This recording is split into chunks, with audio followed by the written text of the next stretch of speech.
In this Sept. 13, 2017 photo, a house with its roof blown off by Hurricane Irma in Summerland Key, in the Florida Keys. Rising sea levels and fierce storms have failed to stop relentless population growth along U.S.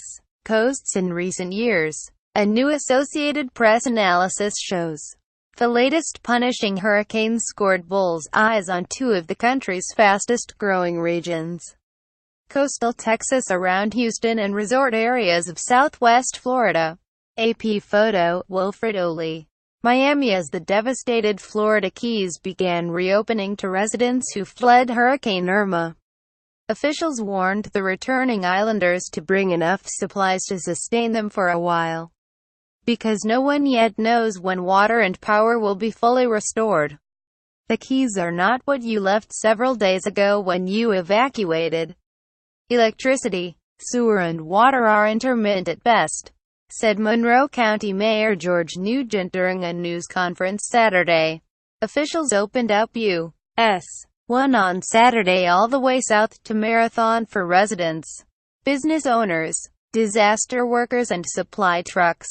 They also announced plans to let the same groups have access all the way to Key West starting at 7 a.m. Sunday. Recovery efforts are well underway, with the Salvation Army planning to serve 5,000 barbecue dinners Saturday night in Marathon and Key West, marking the first hot meals for many since Irma made landfall nearly a week ago.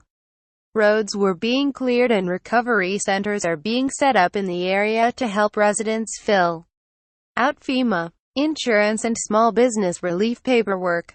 Even Publix was open until 5 p.m. on Friday. Officials had agonized over the decision to reopen the islands, knowing residents were desperate to assess the damage with their own eyes, yet worried about harsh living conditions for those who choose return.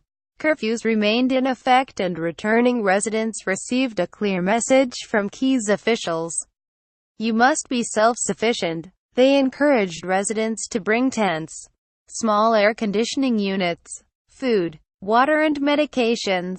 Officials said their detailed hurricane plan didn't account for some unique challenges brought by Irma, which nearly wiped out parts of the Middle Keys.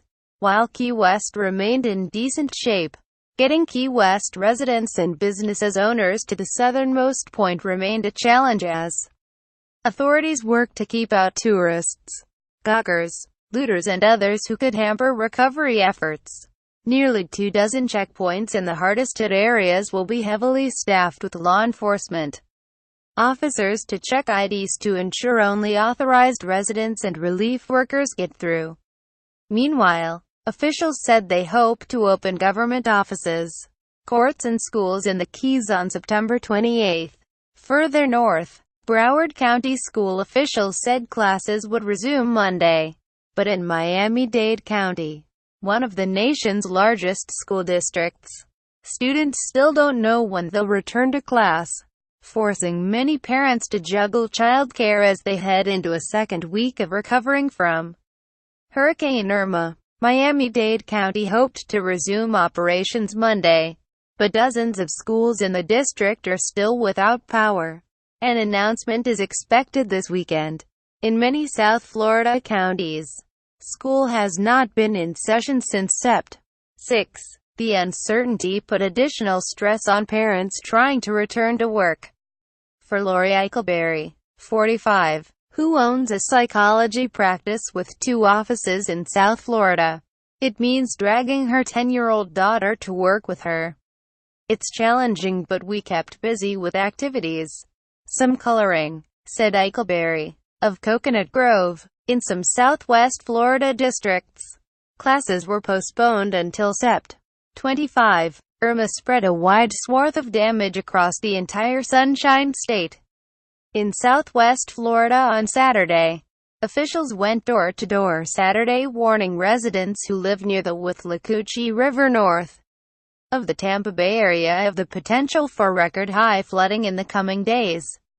Hernando County officials said deputies, firefighters and officials with the Florida Fish and Wildlife Conservation Commission used boats, to get to homes along the river to urge residents to get out as the water levels start rising.